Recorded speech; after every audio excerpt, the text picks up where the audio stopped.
The dust had not yet settled on the main street of Caldwell, Kansas, when Edgar Finley planted himself in the doorway of the Winslow boarding house like a man made of iron and stubbornness, his badge catching the last hard light of the afternoon sun. The stranger stood at the bottom of the porch steps, hat pushed back on his head, a smile on his lips that did not reach his eyes, and Edgar could read every word of that smile like a wanted poster he had studied before. It said, "I always get what I came for. I just want 5 minutes with her," the stranger said. His name was Colt Reardon, and he had ridden in that morning from the direction of Dodge City, trailing a reputation like a shadow that arrived before he did. Edgar did not move. He stood with his thumbs hooked into his gun belt, his jaw set like the bedrock beneath the Kansas plains, and he looked at Colt Reardon the way a man looks at a rattlesnake that has just coiled itself too close to something precious. "She is not receiving visitors from you," Edgar said, his voice low and carved out of stone. "Now or any other day." The words landed in the street between them like something dropped from a great height. Around them, the town of Caldwell held its breath. A woman pulling a child by the hand on the far sidewalk had stopped walking. The barber had appeared in his doorway. Even the horses at the hitching post seemed to have gone still. Colt Reardon's smile did not waver, but something shifted behind his eyes, something cold and calculating. He tilted his head slightly, as if measuring Edgar for a coffin. "You don't know what she means to me, Sheriff," he said softly. "I know exactly what you mean to her," Edgar replied. "And that is why you will get back on your horse and ride out of this town before I have reason to make this official." For 3 heartbeats, nobody moved. The wind pushed a tumbleweed lazily across the street.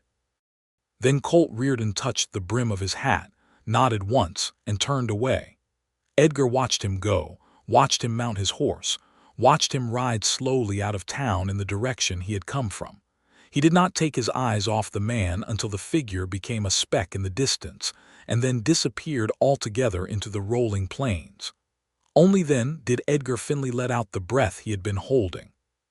He turned around and found Abigail Winslow standing just inside the screen door, her face pale as new linen, her dark eyes wide and unreadable. She had her arms wrapped around herself as though she were cold, though the August heat was punishing. She was looking at him the way a person looks at someone who has just pulled them back from the edge of something very, very deep. "He's gone," Edgar said, his voice coming out rougher than he intended. Abigail said nothing for a moment. Then she nodded, slow and careful, like someone who had learned not to trust good news too quickly. "Thank you," she whispered. He stood there in the doorway, hat in hand now, and he thought about the 6 weeks she had been in Caldwell. He thought about the morning she arrived on the stage from St. Louis, the way she had stepped down onto the street with 2 carpetbags and a set of ledger books under her arm, looking at everything around her with those sharp, serious eyes that noticed too much. He thought about how quickly she had taken over the management of the boarding house that her late uncle had left her, how she had patched the roof herself when one of the hands was slow to do it, how she had sat at her desk by lamplight every night going over accounts while the rest of the town slept. He thought about how Caldwell had started to feel different in the weeks since she arrived, as though something that had been missing had quietly come back. He thought about all of this, and then he put his hat back on and said, "Lock your doors tonight, Miss Winslow." He stepped off the porch. "Edgar," she said, and the use of his first name stopped him the way almost nothing else could have. He turned. She was still holding herself tight, still pale, but there was something resolute in the set of her chin. "I think you need to know who he is," she said. "What he wants. You deserve to know that, given what you just did." He looked at her for a long moment. The evening light was coming in at a low angle now, turning everything amber and gold. "I think you are right," he said quietly. "Can I come in?" She pushed the screen door open. He came in. And that was how it truly began, though of course nothing as real and complicated and terrifying as love ever begins in a single moment. It was more accurate to say that every moment that had come before in those 6 weeks had been quietly building toward this one, the way a river builds toward a falls it does not yet know it is approaching. It had been 6 weeks earlier, On a Tuesday in late June of 1882, when the Wichita and Southwestern stage rolled into Caldwell with its usual cargo of dust and noise, and the occasional surprising passenger. Edgar was crossing the street from the jail when he heard the driver call down that there was luggage for the boarding house address, and he paused to see who had come. Caldwell, Kansas in 1882 was a cattle town in the truest sense of the phrase.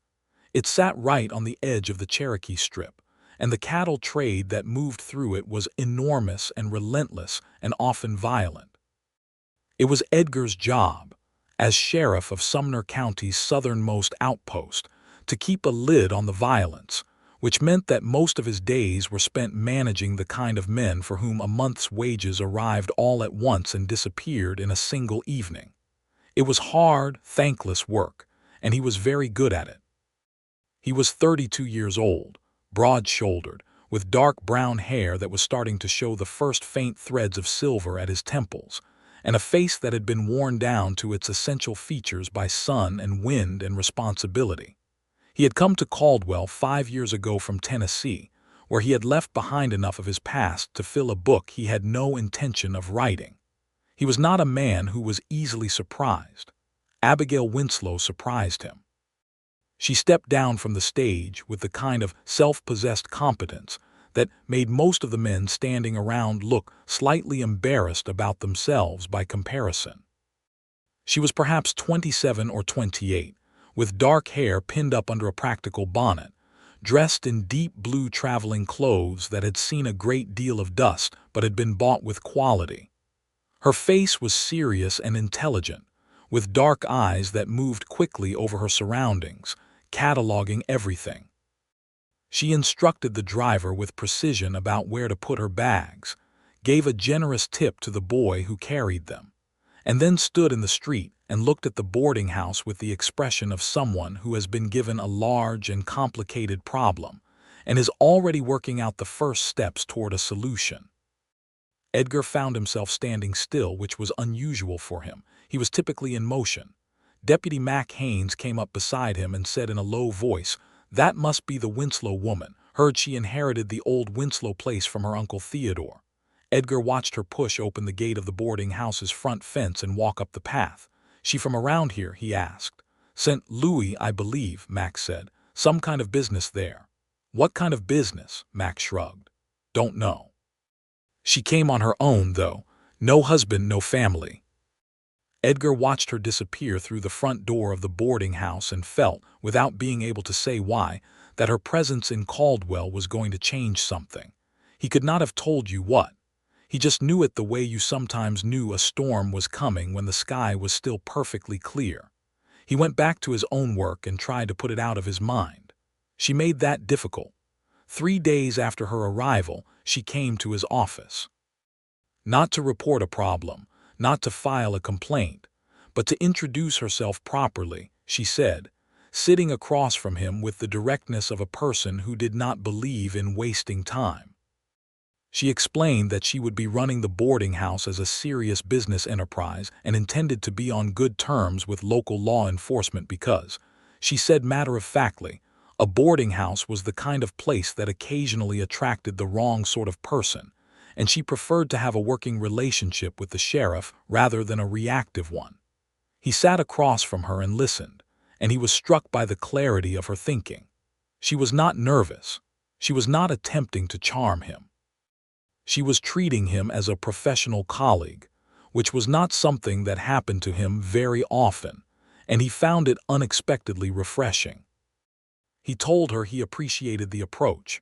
He asked her a few questions about her plans for the property. She answered them fully and without evasion.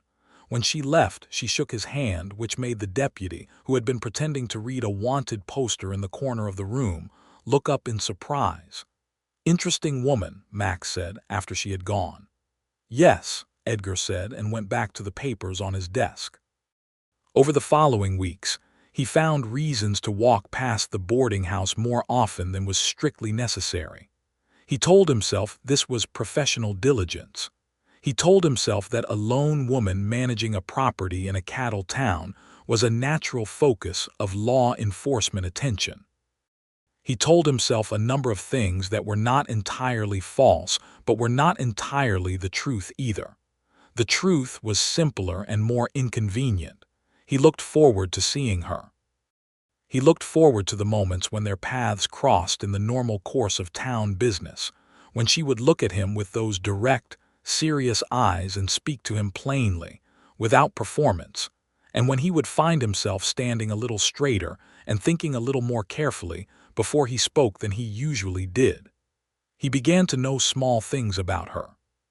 She kept her accounts in a meticulous hand, and the boarding house under her management had become more profitable in 3 weeks than it had been in a year under old Theodore's distracted oversight.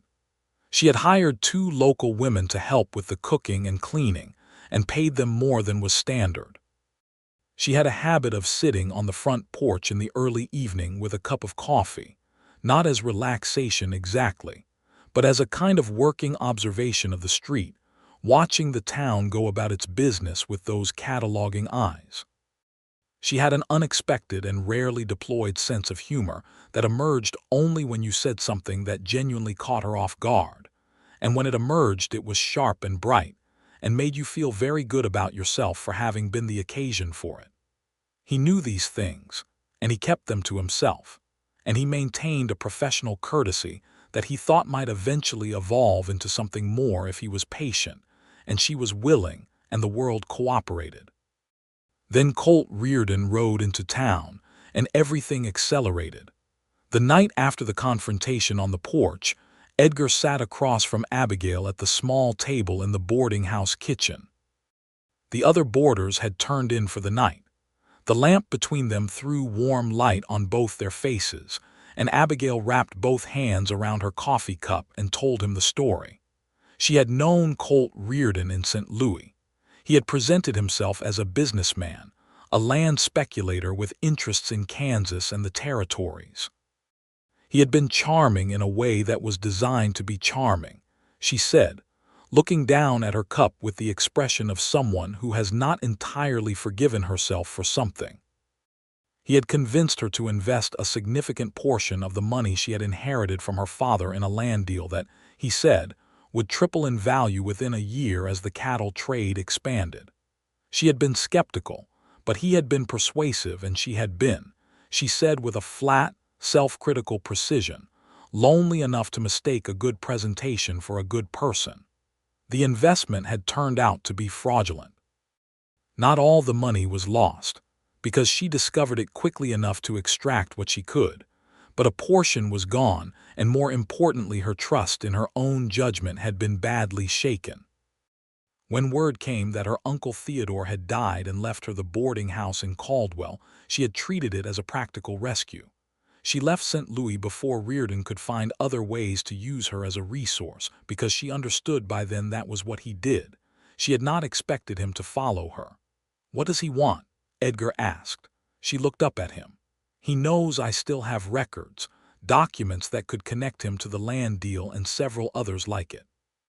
Men in St. Louis who are currently missing money would be very interested in those documents." Edgar was quiet for a moment. "You have these documents here?"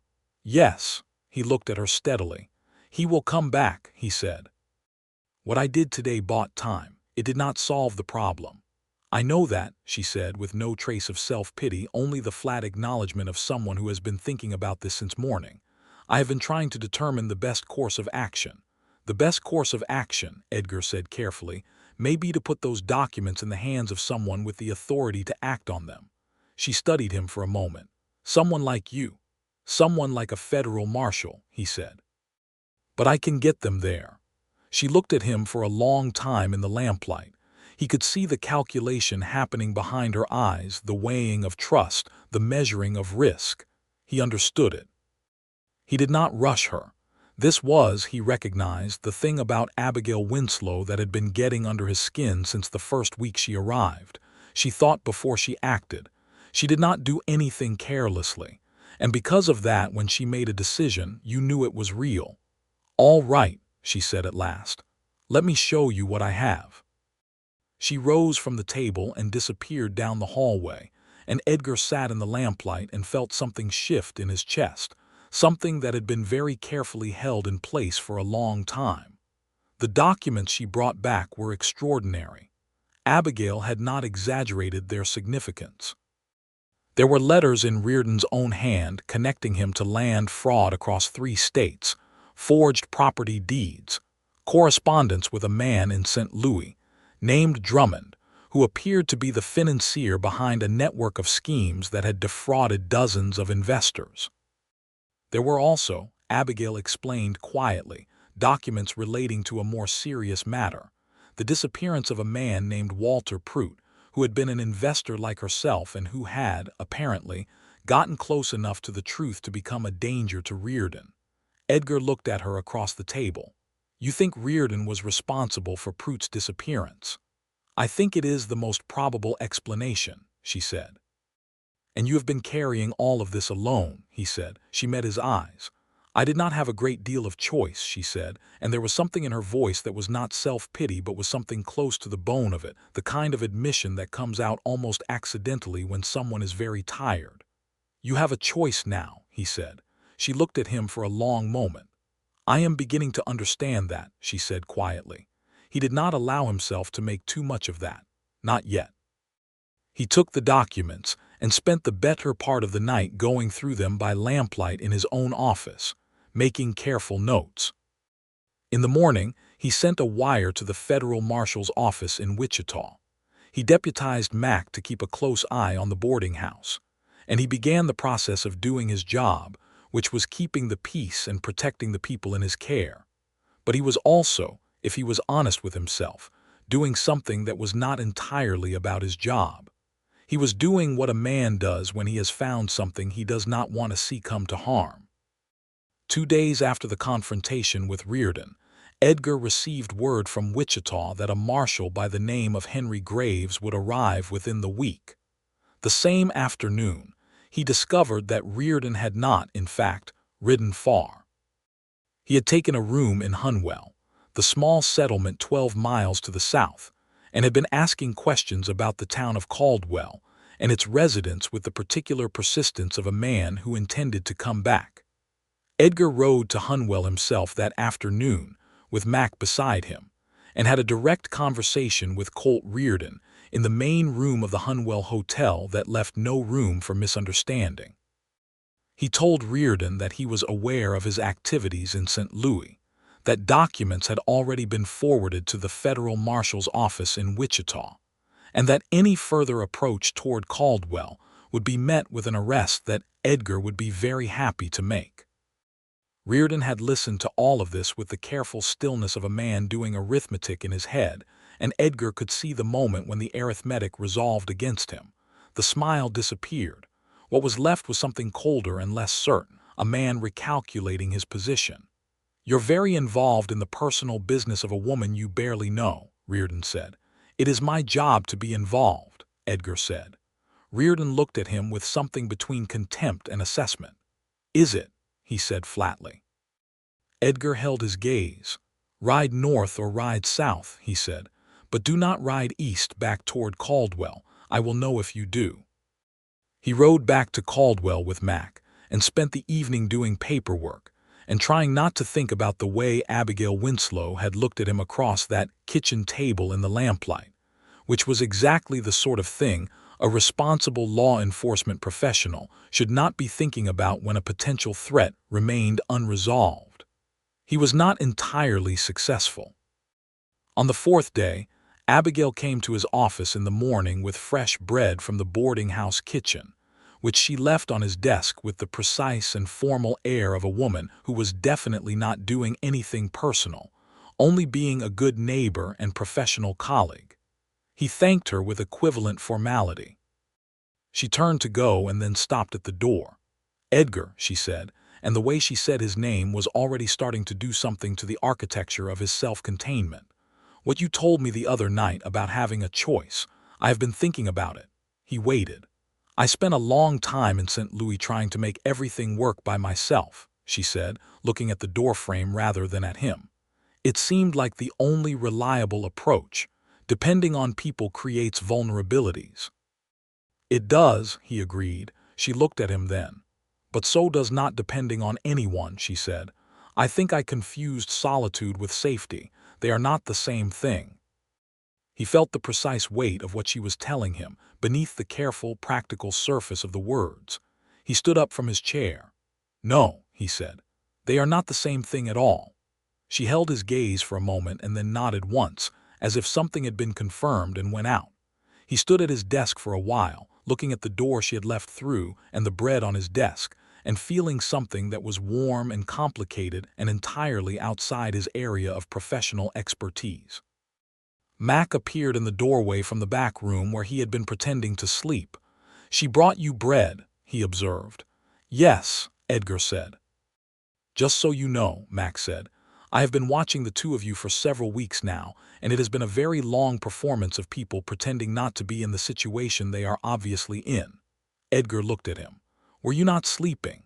I was not, Mac admitted. Get back to work, Edgar said, but there was a slight thaw in the corner of his expression that Mac caught and filed away. The days that followed were strange and charged with a tension that had nothing to do with Reardon. It was the tension of two people who had each spent a significant portion of their lives building walls of self-sufficiency and were now, separately and simultaneously, discovering that those walls were not quite the protection they had been sold as. Edgar found himself stopping at the boarding house in the evening more often than the watch he had set up strictly required. He told himself it was security. He told himself he was being thorough. He was being thoroughly dishonest with himself, and he knew it, and he did not stop. He and Abigail would sit on the front porch in the warm July evenings and they would talk, not about Reardon or the documents or the federal marshal who was coming. They would talk about St. Louis, about Tennessee, about the cattle trade and the peculiar sociology of a town that existed at the edge of a line between settled country and open range. They would talk about books, because it turned out that both of them were readers and had opinions about books with a fervor that was slightly out of proportion to the practical concerns of Kansas in 1882 and was therefore entirely charming. Abigail had brought a small collection of novels from St. Louis, and Edgar had a habit of ordering books through the general store when the catalog order came in twice a year, and this shared inclination opened up something between them that felt both surprising and inevitable. She had a mind that moved in interesting directions. He had never met a woman who thought quite the way Abigail Winslow thought, which was fast and lateral, jumping between practical problems and broader questions with an ease that kept him alert and slightly off balance in a way he had come to actively look forward to. She, in turn, seemed to find something in his company that she had not been expecting. He was quieter than the men she had known, more measured, with a quality of attention that was rare in people who lived at the pace the West demanded. When he listened, he actually listened. When he said something, it meant something. There was a specific evening, about 10 days after the confrontation with Reardon, when they were sitting on the porch, and the conversation had wound its way through cattle law and Charles Dickens, and the question of whether the railroad coming through would ultimately be good or bad for the town.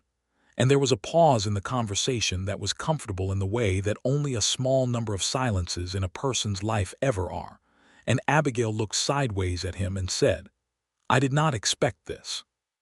He looked at her. The evening light was doing what the evening light in Kansas always did at that hour, painting everything in shades of honey and bronze that made the flat land look almost mythological.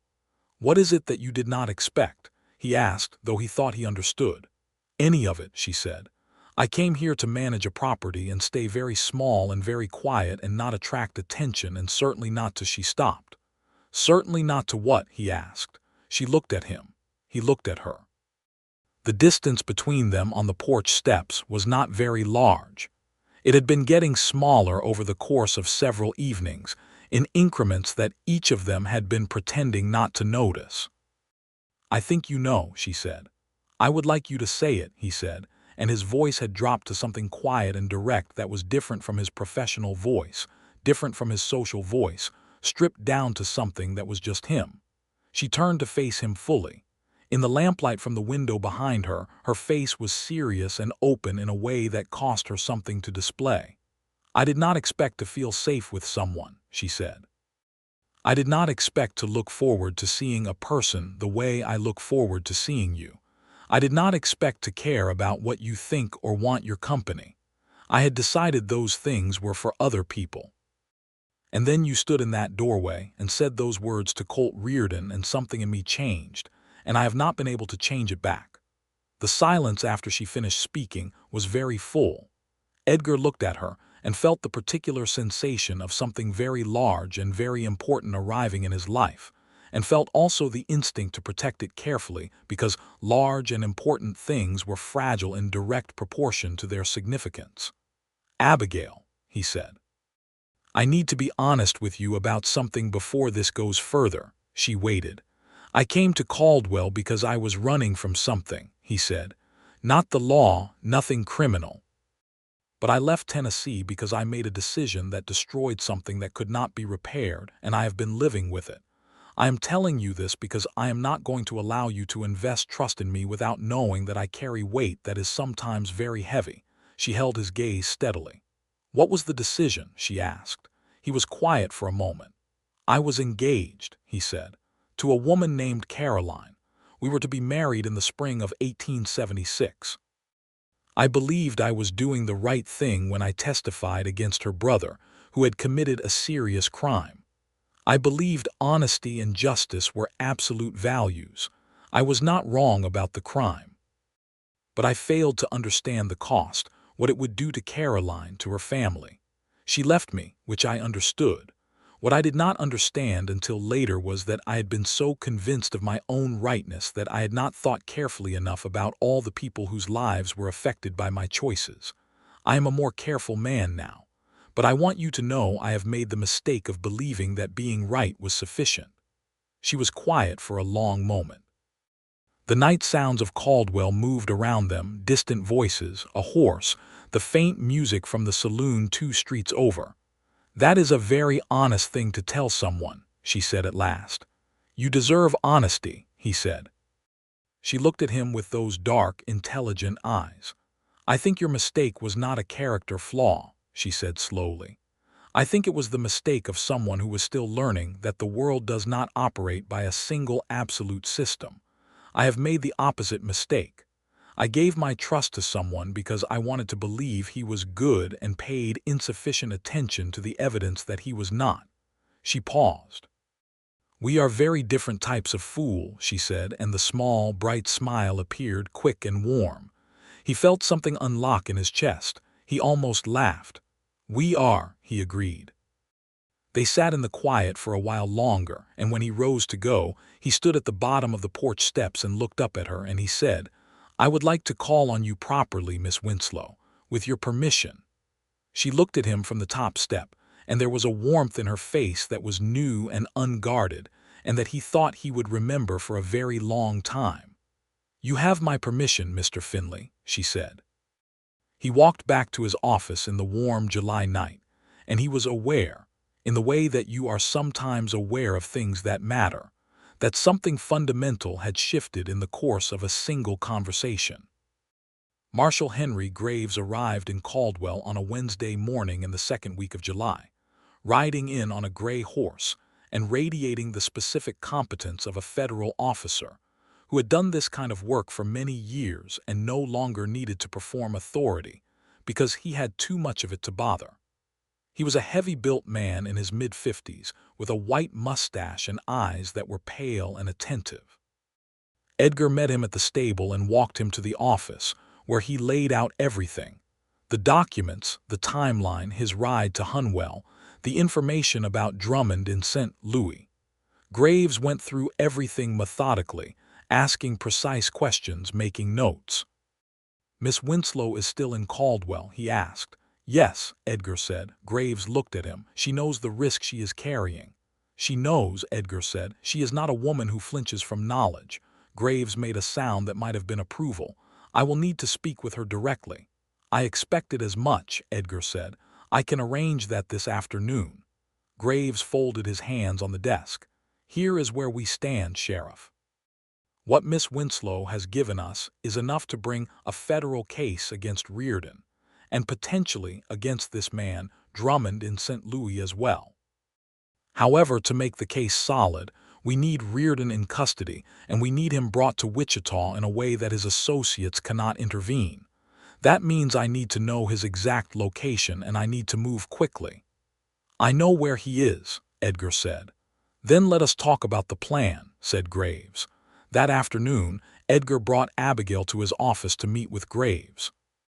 She came without hesitation, wearing the same quality of self-possessed composure that she wore in all situations, though Edgar, who had become better at reading her over the past weeks, could see the slight tension in her jaw that told him this was costing her more than she displayed. She sat across from Graves and answered his questions with precision and without embellishment, and when he asked her to confirm the significance of certain documents, she did so clearly and completely. When Graves was done, he leaned back in his chair and looked at her. "Miss Winslow," he said, "you have been carrying a very heavy load." "I have been managing," she said. "You have been doing more than managing," he said. "What you have compiled here is the foundation of a serious federal prosecution. Reardon is not the only target. Drummond in St. Louis has been in our sights for 3 years. This may be what closes him." She absorbed this quietly. Then she said, "I want to be clear about something, Marshal. I am not doing this for any kind of reward or recognition. I am doing it because what Reardon and Drummond did was wrong and because Walter Prout deserves justice. He had a family." Graves nodded slowly. "I understand," he said. There was a respect in his voice that was not the patronizing kind sometimes given to women who had been through difficult things, but the plain, professional kind given to someone who had handled a hard situation well. After Graves left the office to see to his horse and quarters, Edgar and Abigail stood together for a moment in the quiet of the office. She let out a slow breath, and for the first time since he had known her, she looked tired in a way that went all the way down. Without thinking about it, he crossed the small distance between them and placed his hand over hers where it rested on the desk. The contact was brief and gentle and deliberate. She looked down at his hand and then up at his face, and the tiredness was still there, but something else was there too, something that was quiet and certain and warm. "It is almost over," he said. "Yes," she said, and then softly, "I am glad I did not try to do this alone." He did not say anything. There was nothing that needed to be said. He just stood there with her in the late afternoon light and let the quiet do its work. The arrest of Colt Reardon happened 3 days later, on a Friday morning, and it was clean and efficient in the way that things are when they have been planned by a federal marshal with decades of experience, and executed by a sheriff who knows the landscape and the players. Edgar and Graves rode out before dawn with 3 deputized men, met Reardon at the Hunwell Hotel before he had finished his breakfast, and had him in irons and on the road to Wichita by the time most of Caldwell was still drinking its morning coffee. Reardon said very little during the arrest. He looked at Edgar with that cold, calculating look and said, "You had help." "I had exactly the right help," Edgar said. "It was a quiet ride to Wichita. Reardon would eventually be transferred to St. Louis, where the bulk of the charges against him resided, and the federal machinery would deal with Drummond in its own time. Edgar had done his part."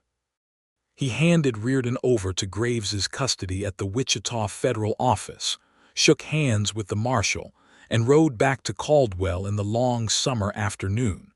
He was thinking about Abigail the entire ride home, which was not unusual by this point but had a different quality to it now. The threat was gone. The external pressure that had been driving their connection was removed. What was left was only what was real. He arrived back in Caldwell as the sun was going down, turned his horse over to the stable hand, and walked to the boarding house. Abigail was on the porch, as she often was at this hour, with her coffee. She stood up when she saw him coming down the street. He could tell from the way she stood that she had been watching for him, though she would never have said so in those terms. He walked up the path and stopped at the bottom of the porch steps. They looked at each other. "It is done," he said. She let out a breath that seemed to come from a very deep place. She set her coffee cup carefully on the porch railing. She came down the 2 steps and she was very close to him, and the evening was warm and golden around them. "Edgar," she said, and his name in her mouth still had that power it had developed, the power to make everything else stop. "I know that things between us are just beginning," she said.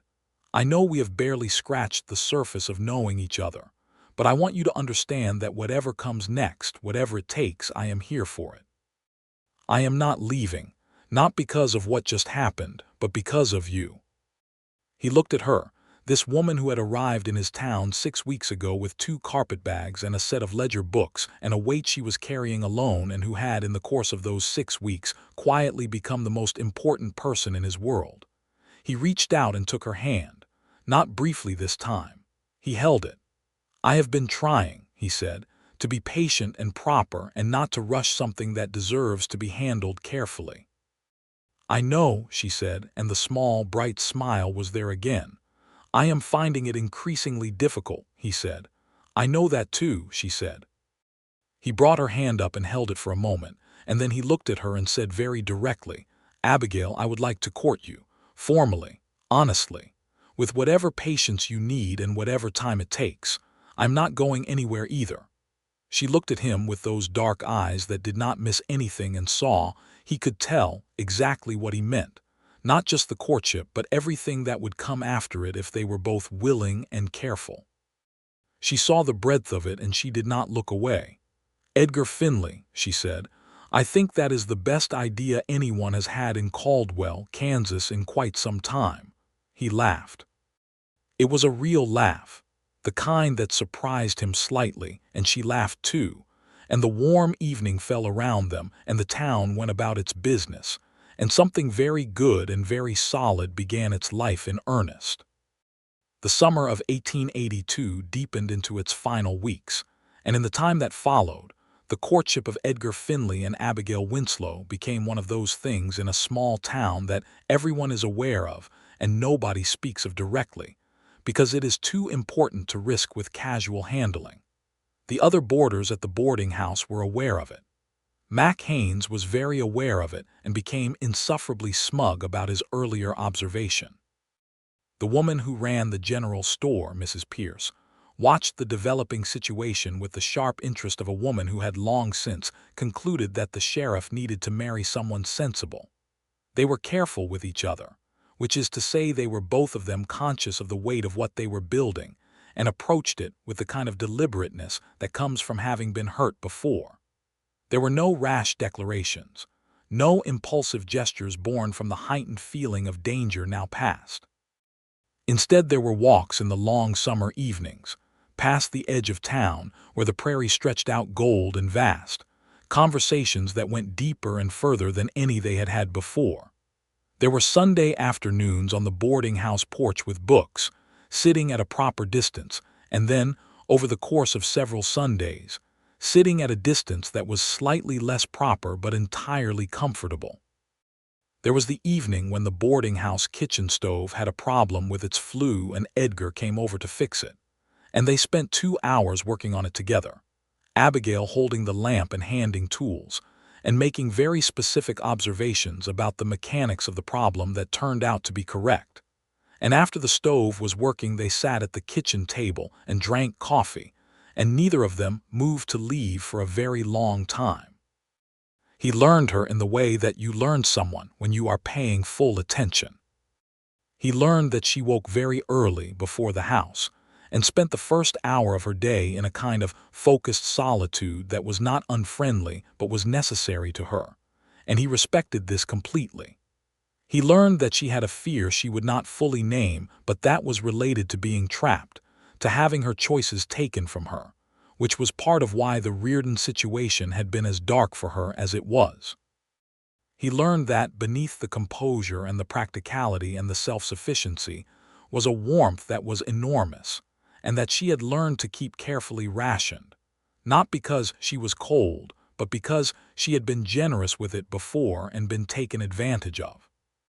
He was very careful with that warmth. He treated it the way you treat something that has been mishandled and is wary. She learned him in return. She learned that the seriousness was real but not the whole picture, that there was a dry, quiet humor underneath it that came out only when he was comfortable, and that comfort was something he did not offer easily, but once offered was absolute.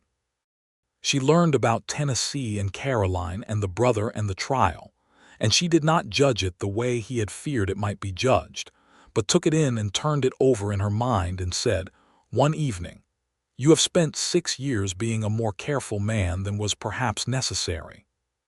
You are not the person you were at 25. You should let yourself know that."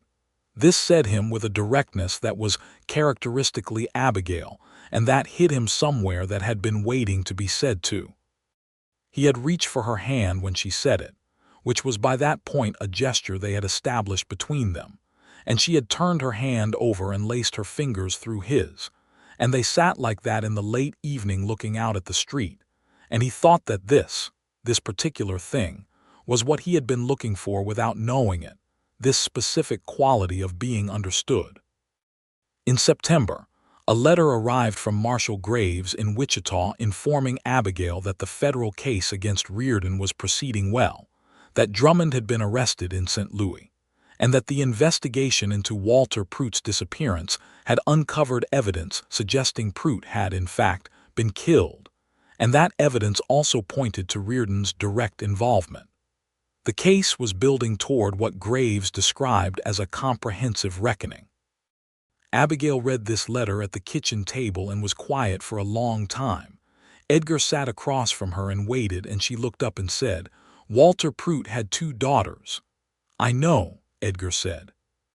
Because she had told him about Pruitt in detail, about the kind of man he had been, careful and modest and genuinely trying to build something for his family.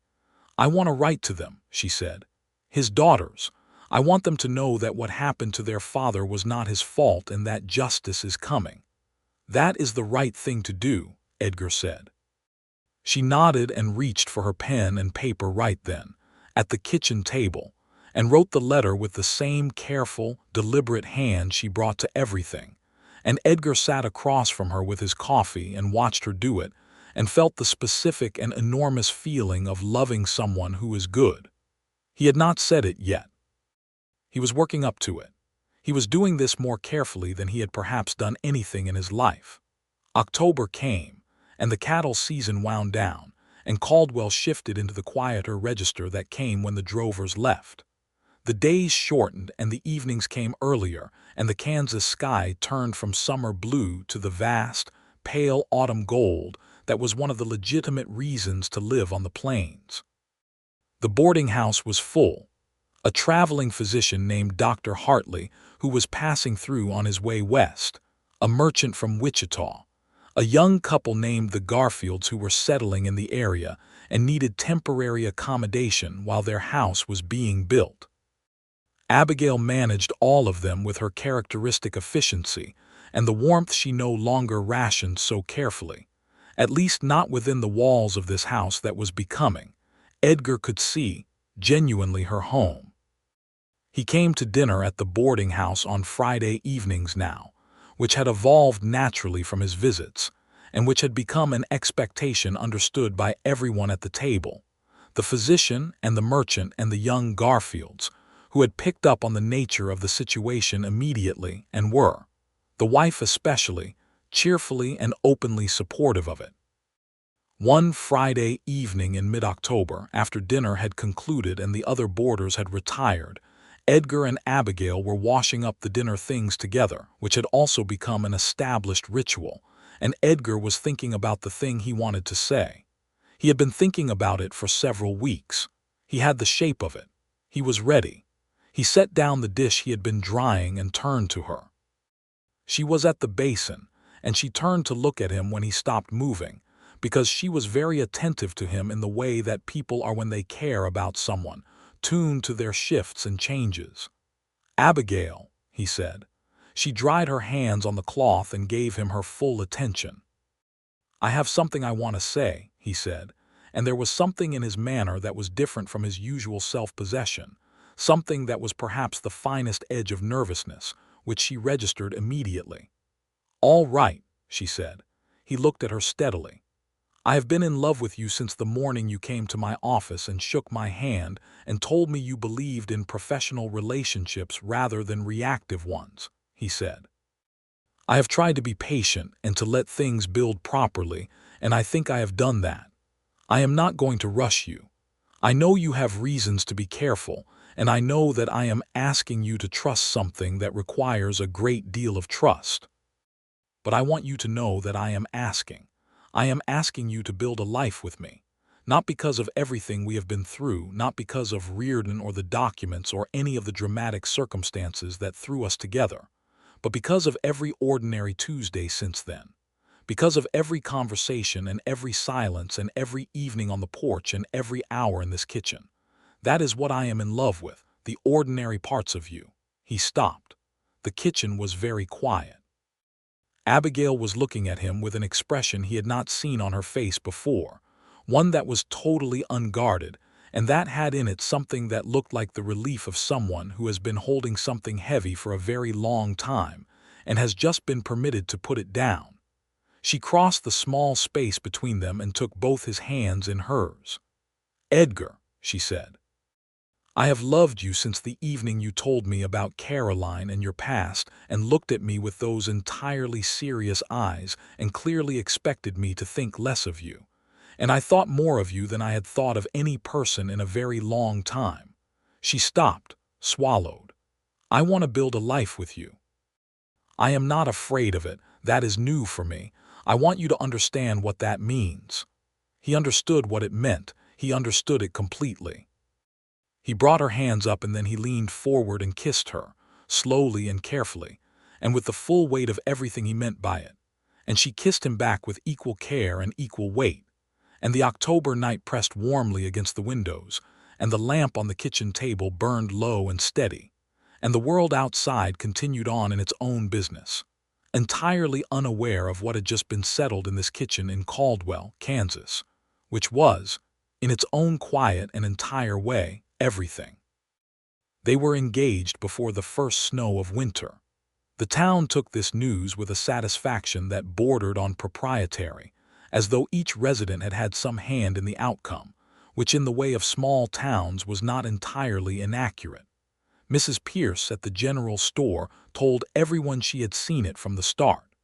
Mac Haynes accepted congratulations on behalf of his earlier observation, as though he had been the architect of the whole enterprise. The young Mrs. Garfield cried, which startled everyone including herself. The engagement was not a long one, because neither Edgar nor Abigail were people who saw value in extending a process whose conclusion was already clear.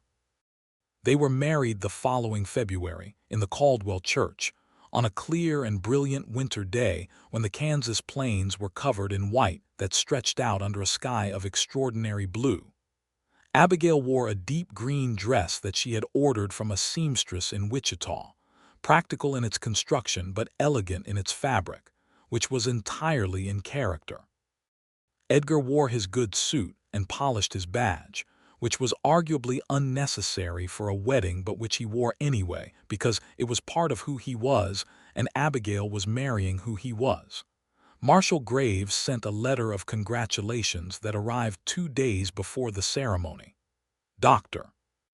Hartley, the traveling physician who had moved on months ago, had become a correspondent and also sent a brief but warm note. Walter Pruitt's elder daughter, who had been exchanging letters with Abigail since September, sent a small handmade gift and a letter that made Abigail sit very quietly for a while before folding it and placing it carefully in the box where she kept the things she wanted to keep. The ceremony itself was conducted by the Reverend Mallory, who had lived in Caldwell for 20 years and had baptized and married and buried more of its residents than he could easily count, and who conducted this particular ceremony with a warmth that communicated clearly that he had been hoping for exactly this outcome. When the Reverend Mallory asked Abigail if she took this man, she looked at Edgar with those direct, intelligent eyes and said clearly, and without the smallest hesitation, "I do." And when he asked Edgar if he took this woman, he looked at her and felt the extraordinary sensation of something that had been broken a long time ago coming fully whole, and he said, "I do," in a voice that was quiet and certain and carried every year of the road that had brought him here. Mac Haynes, standing as best man, was visibly struggling with his composure and managing it with mixed success. They had their wedding dinner at the boarding house, which Abigail's two employees had decorated with what the February plains could provide in the way of festivity, which turned out to be more than one might expect. The boarders and a selection of the town's residents filled the dining room and the front parlor and spilled onto the porch in the cold. And the evening was loud and warm and full of the kind of happiness that is easy to recognize even in a place that does not always have a great deal of it. Edgar sat beside his wife, which was a word that had a new and enormous weight in his mouth, and watched her talk to the people around her, and watched her laugh, which was something she did more openly now, and felt something in his chest that was entirely beyond his previous vocabulary for internal states.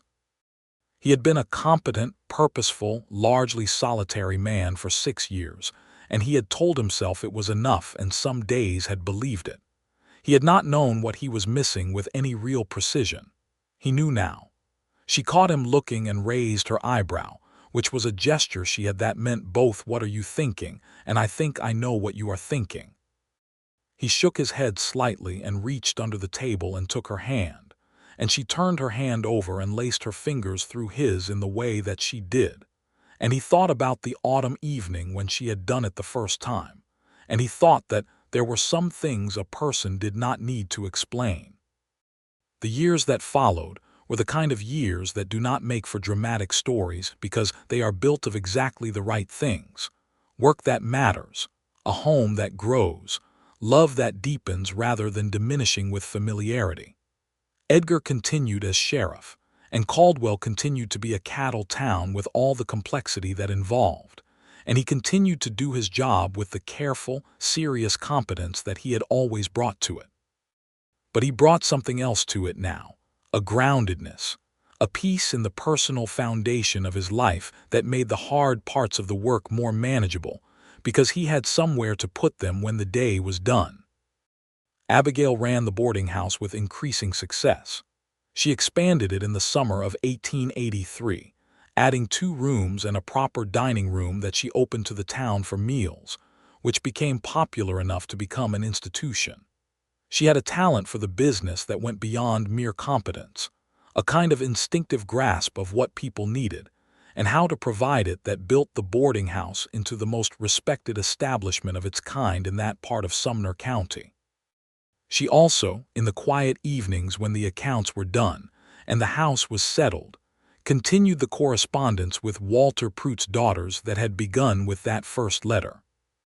The elder daughter, whose name was Grace, wrote with increasing frequency, and her letters were thoughtful and substantial, and the correspondence became something that Abigail valued deeply, a connection to the person whose tragedy had set in motion everything that had brought her to Caldwell, a way of honoring his memory that felt more real than mourning. In the autumn of 1883, Abigail told Edgar she was expecting a child. She told him in the kitchen, early morning, before the house was awake, in the particular solitude of the first hour of her day that she had always kept. She had been sitting at the kitchen table with her coffee, and he had come in unexpectedly early, and something in his face when he saw her made her look up and hold his gaze. "There is something I need to tell you," she said. He sat down across from her. She told him. The silence that followed was brief, and then his face did something that she had never quite seen it do before, something that dismantled the composed professional surface entirely, and left only the unguarded truth of the man, which was overwhelmed and grateful and entirely without adequate words. He reached across the table and took her face in his hands and looked at her, and she covered his hands with her own, and neither of them said anything for a long moment because what there was to say was too large for the available words. "Are you well?" he asked at last, his voice very low. "Are you frightened?" "I am well," she said. "I am not frightened.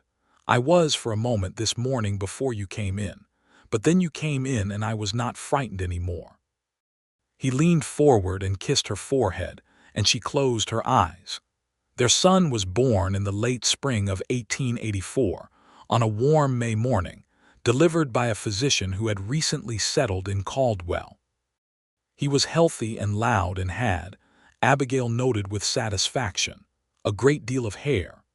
They named him Thomas, after Edgar's father, with the middle name Frederick for Abigail's father, and Thomas Frederick Finley came into the world with the same quality of complete and absolute commitment to whatever he was doing that would characterize him throughout his life.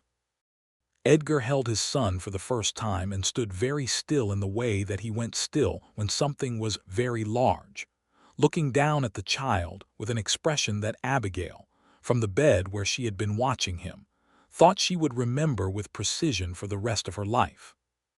"He is perfect," Edgar said, which was perhaps the most purely emotional thing she had ever heard him say. "He is very loud," she said. Edgar laughed, startled into it, and Thomas, disturbed by the sudden sound, made his opinion of this known in his own terms. Caldwell in those years was changing.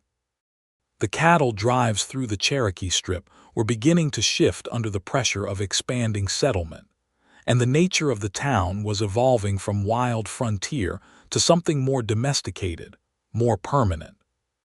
Edgar had watched this change coming for years and had mixed feelings about it.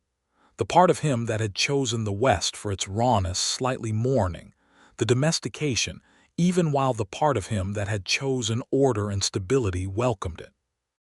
He discussed this with Abigail as he discussed most things, and she listened to the complexity of his feelings about it without trying to resolve it prematurely, which was one of the things he loved about her, the willingness to let something be complicated when it was complicated. "The town is growing up," she said one evening. "So are we. Perhaps they go together." He thought this was right. In 1885, a year after Thomas arrived, a letter came from the federal marshal's office in Wichita. The trial of Colt Reardon and Drummond had concluded. Both had been convicted, Reardon on multiple counts of fraud and on the charge related to Walter Pruitt's death, which had been prosecuted as manslaughter on the basis of evidence that the cover-up of Pruitt's accident, which had been made to look like one, was directly directed by Reardon. Drummond received the longer sentence for his broader involvement in the network of fraud. Abigail read this letter at her desk in the late evening, after Thomas was asleep and the house was quiet, and Edgar sat beside her and read it with her. When she finished, she folded it carefully and set it on the desk and was still for a moment. "It is over," she said. "Yes," he said. She turned to look at him. "I feel," she started and then stopped, searching for the precise word. "Released," he suggested. "Yes," she said, with relief at the accuracy of the word. "Yes, released." She wrote to Grace Pruitt that evening, telling her what the letter contained. Grace's reply, when it came, was brief and dignified and said only that she was grateful, that she felt her father could rest, and that she thanked Abigail for the years of correspondence and the courage it had taken to preserve those documents and see the matter through. Abigail kept that letter in the box. The years continued. Thomas grew into a boy who was, by common agreement, his mother's intelligence and his father's stubbornness in equal measure, which made him both remarkable and occasionally exhausting. He had Edgar's dark hair and Abigail's dark eyes, and a quality of absolute focus on whatever interested him that came from both of them, concentrated. He was endlessly curious about the workings of things, the mechanics of the stove, the organization of the boarding house accounts, which he began to study at an age when most children were still entirely uninterested in numbers. He followed Edgar around town with the proprietorial attachment of a child who considers his father's world entirely his own domain, greeting the townspeople with a grave formality that made them smile in a way they were careful not to let him see, because he found condescension deeply offensive. In the late summer of 1887, Abigail told Edgar she was expecting again. This time there was no solitude in the kitchen when she told him. She told him in the evening, on the porch, in the amber light, which was the place where they had told each other most of the important things over the years. He looked at her, and the warmth in his face was different from the first time, no less enormous but settled now, knowing, built of years of evidence about what this meant and what it became. "Thomas will be insufferable," he said. She laughed. "He will be perfect," she said, borrowing his word from 4 years ago, and he heard the borrowing and reached for her hand. Their second child was a daughter, born in the spring of 1888, and they named her Clara Rose, for no reason that they could fully explain to each other except that the name was right. Clara Rose Finley arrived in the world with considerably more patience than her brother had displayed, and a watchful quality about her from her first days that made the boarding house's regular guests feel, unreasonably, that she was already forming opinions about them. Edgar, holding Clara on the day she was born, said very quietly, with Abigail watching from the bed, "She is going to terrify everyone." "She is going to be magnificent," Abigail said. "Those are not mutually exclusive," Edgar said, and Abigail laughed, and Clara, for her part, looked at her father with her dark, watchful eyes as though she thought he might be reasonably useful. The boarding house in 1888 was a substantial operation, one of the most successful businesses in Caldwell. Abigail had refined her management of it to something elegant in its efficiency, and she had trained her 2 employees so well that the establishment ran smoothly even on the days when she was less available, which with 2 children were increasingly common. She had begun, in her less occupied evening hours, to write. Not for publication, not initially. She had begun a set of practical notes about the business of running a boarding house on the frontier, originally for her own reference, which had grown into something more organized and comprehensive, covering everything from accounts management to the particular social dynamics of a property that housed travelers of varying intentions. She showed it to Edgar one evening, and he read it with close attention and said, "This should be printed."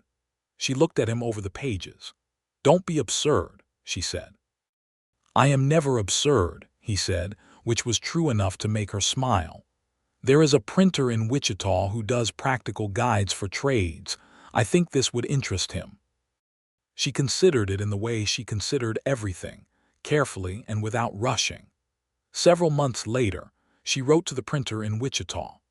The correspondence that followed resulted, in 1889, in a short printed volume called Practical Management of a Frontier Boarding House, published under the name A. Finley, which was modest but which began to circulate among the establishments that were proliferating as the West settled.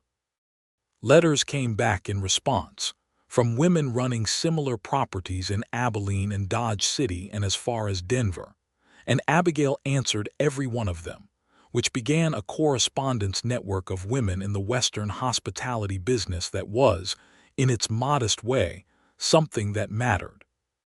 Edgar read the letters when they came in and watched his wife build something beyond the walls of the boarding house, and felt a satisfaction that was specific and particular.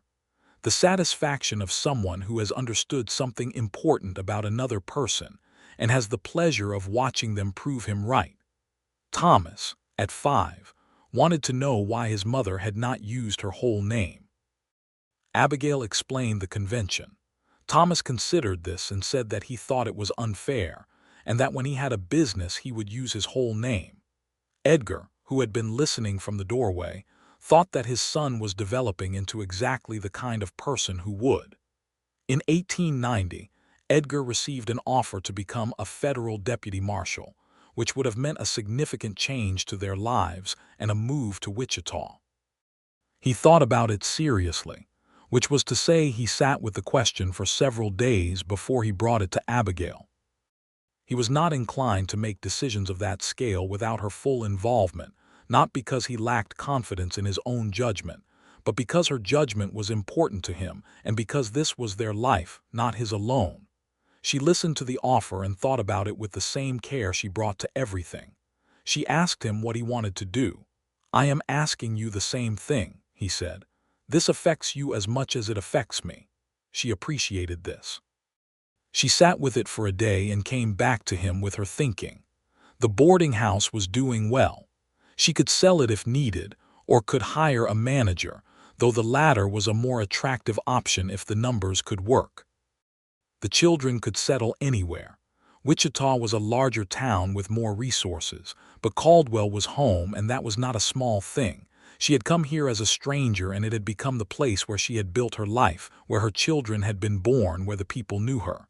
Edgar listened to all of this and then said, "I do not need to take it. I am satisfied here." She looked at him carefully. "Are you certain?" "I am," he said. "I asked you because it was fair to ask and because your thinking always improves mine. But when I look at what I have here, in this town, in this house, with you and Thomas and Clara, and at the work I do and the value of it, I do not feel an absence. I do not need to move to Wichita to be satisfied." She held his gaze for a moment and then she nodded. "Then we stay," she said. He wrote back to the federal marshal's office with his respectful declination, and he put the matter away.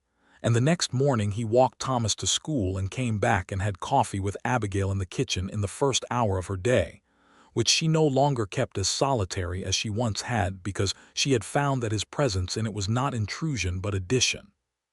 The town of Caldwell continued to change. The Cherokee Strip was opened to settlement in 1893, the Great Land Run, and the world around Caldwell shifted and reshaped itself under that enormous pressure.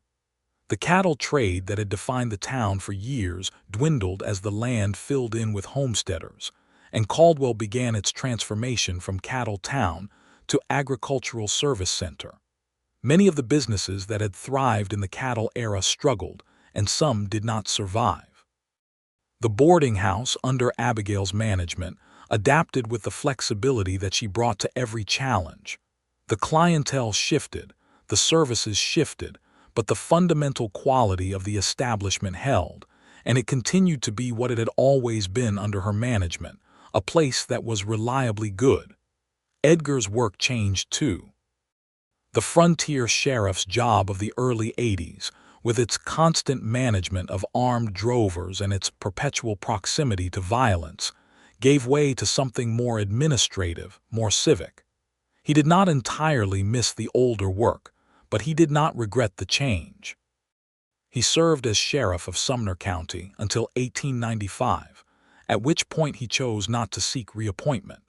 He had been in the job for 18 years, including the years before Abigail's arrival, and he had given it everything it required, and the county was in a different place than it had been when he arrived. He was 45 years old and felt the specific readiness of someone who has completed a long and important piece of work.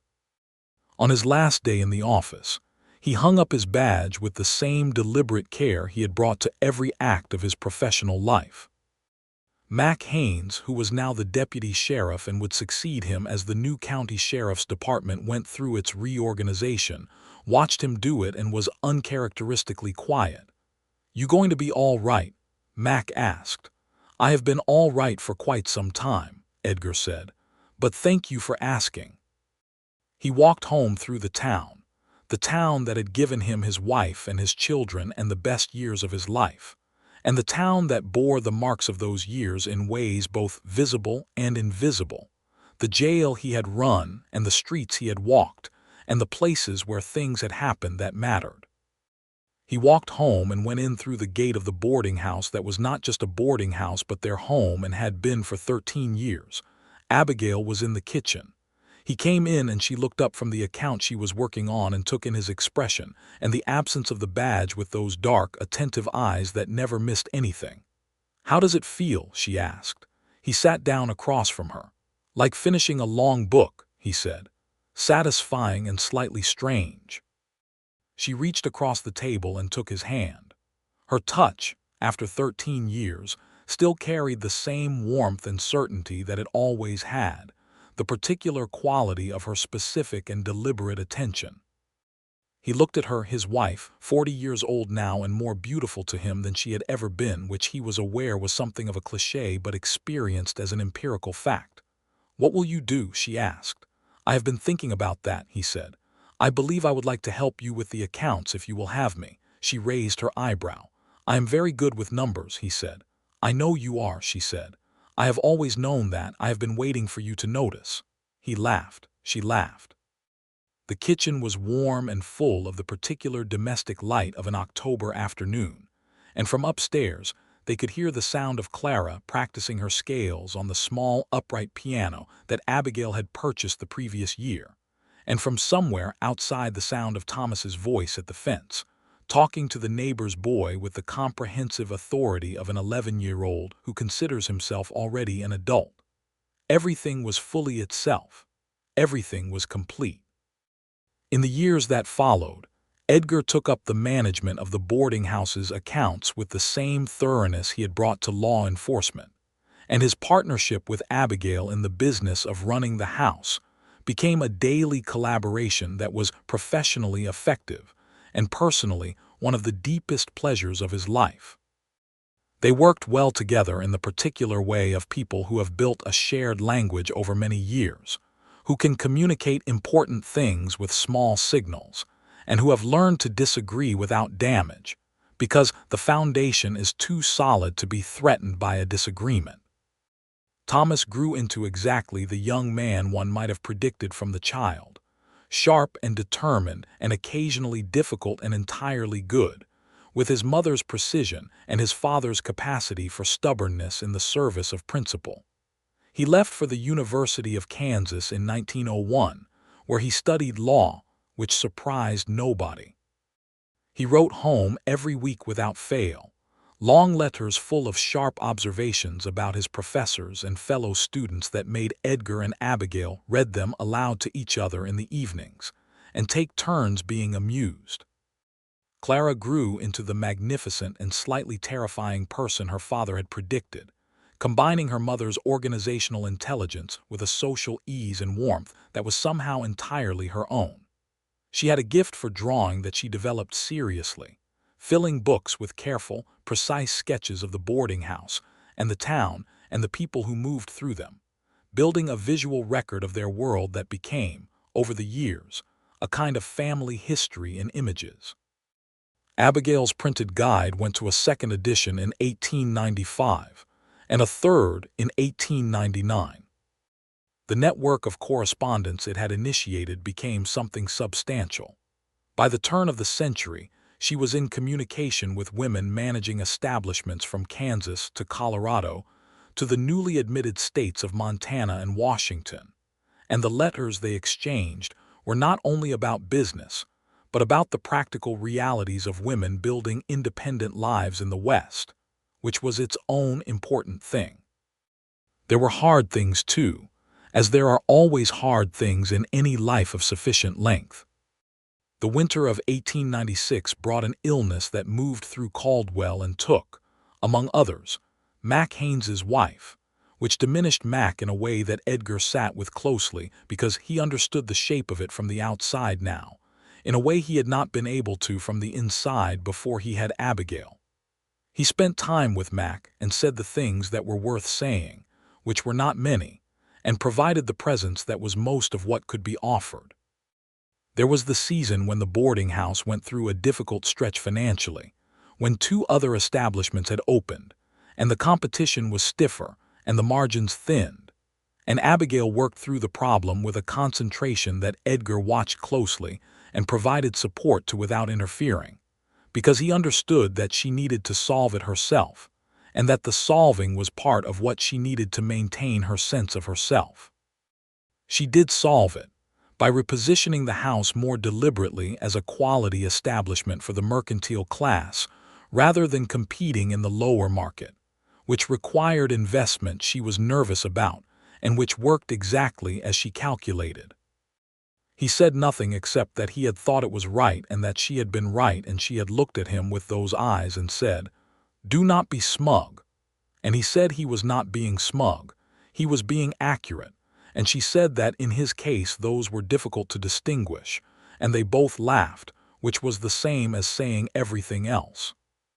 There was the winter that Edgar became seriously ill in 1903, a chest illness that went on for several weeks, and during which he was very unwell, and during which Abigail ran the house and managed the family, and sat by him in the evenings with her knitting and her calm and her unwavering certainty that he was going to be all right, a certainty she maintained with such conviction that it communicated itself to him and became, he thought afterward, part of the reason he was all right. He told her this, and she said practically that the physician's care and the warmth and the broth and the rest were the reasons he was all right, and he said that she was the reason he was all right, and she put down her knitting and kissed him with a tenderness that was deep enough to go somewhere underneath competence and practicality, and reach the part of her that had been afraid.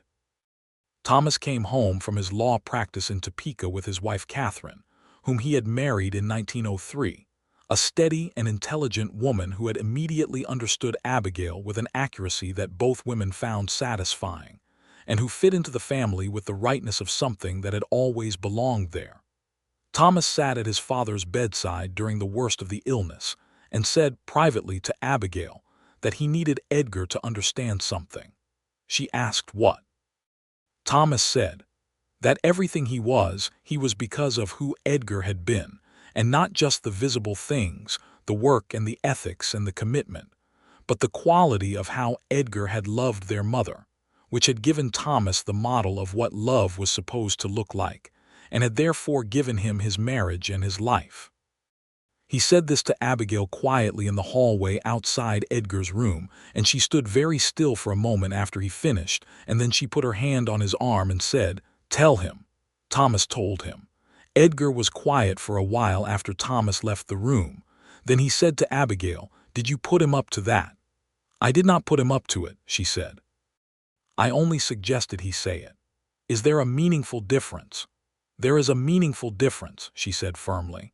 He looked at her from the bed, this woman of 56 who was still entirely herself in the way that mattered, the intelligence still bright in her eyes, the quality of attention still particular and precious. "I love you," he said, which was not something he said with extravagance, but which he said when he meant it and always meant it when he said it. "I know," she said, and the small, bright smile was there, the same smile from the porch in Caldwell in 1882, unchanged in its essential quality. "I love you too," he recovered. In 1905, Clara married a young architect named Peter Holloway, who had come to Caldwell as part of a survey project for a new civic building, and who had been a boarder at the house for 3 months. Edgar was of the opinion, arrived at with notable speed for a careful man, that Peter Holloway was the right person for Clara, and said so to Abigail, who said that she was glad he agreed because Clara had already told her she was going to marry him. Edgar said that he had figured as much.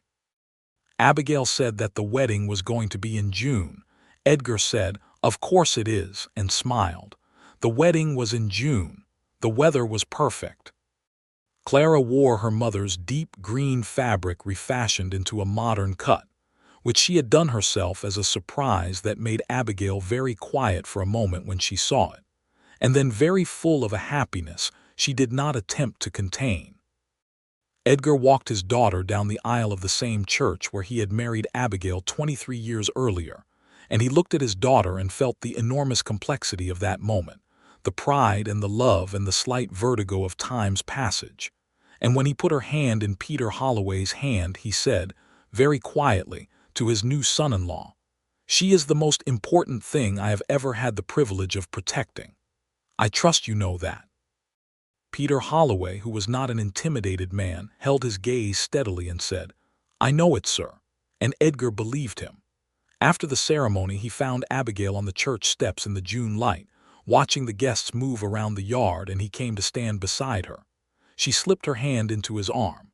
They stood together and watched their daughter move through the crowd in her green dress, bright and radiant, talking and laughing, Clara at her full self.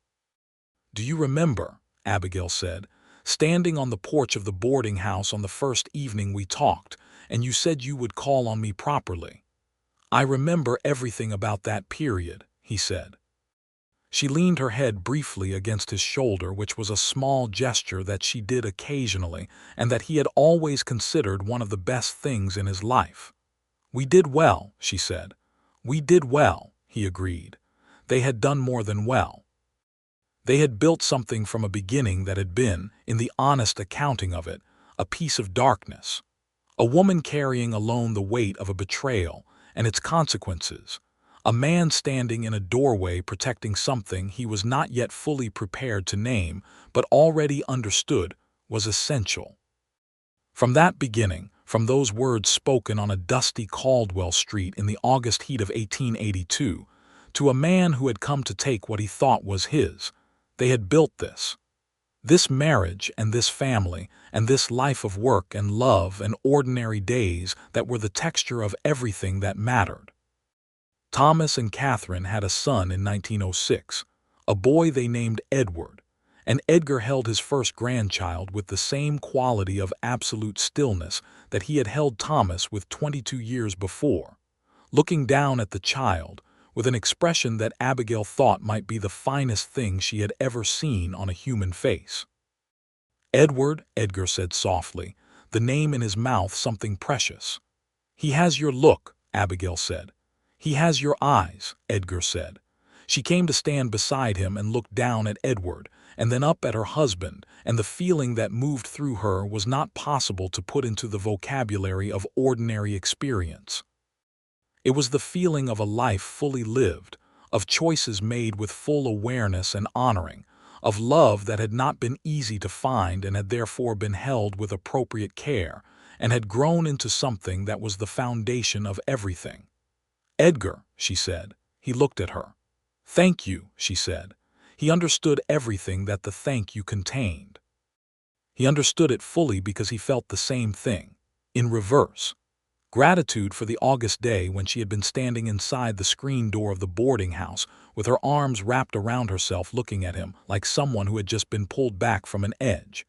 Gratitude for the trust she had offered when trust was not easy for her.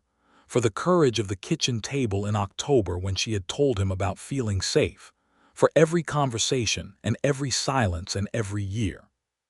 "Thank you," he said in return. Outside the Topeka house where they were visiting, the Kansas afternoon was doing what Kansas afternoons did in October, filling the world with horizontal light that turned the plains into something like a painting of itself. The light came in through the window and fell across the three of them, Edgar and Abigail and the new small life between them, and it was gold and amber and entirely sufficient. Edgar Finley had come to Kansas a long time ago, running from something he could not repair, and had found something he had not known to look for. He had stood in a doorway and said the words that needed to be said, and the words had opened something, and what had grown from that opening was this. All of this, all of it, the whole improbable abundance of it. Abigail leaned her head against his shoulder in the October light, little Edward asleep between them, and outside the window the plains went on to the horizon and beyond. And the story that had begun in a moment of protection and stubbornness and love that did not yet fully know its own name came to rest in the profound and certain quiet of everything resolved, everything kept, everything at last fully home.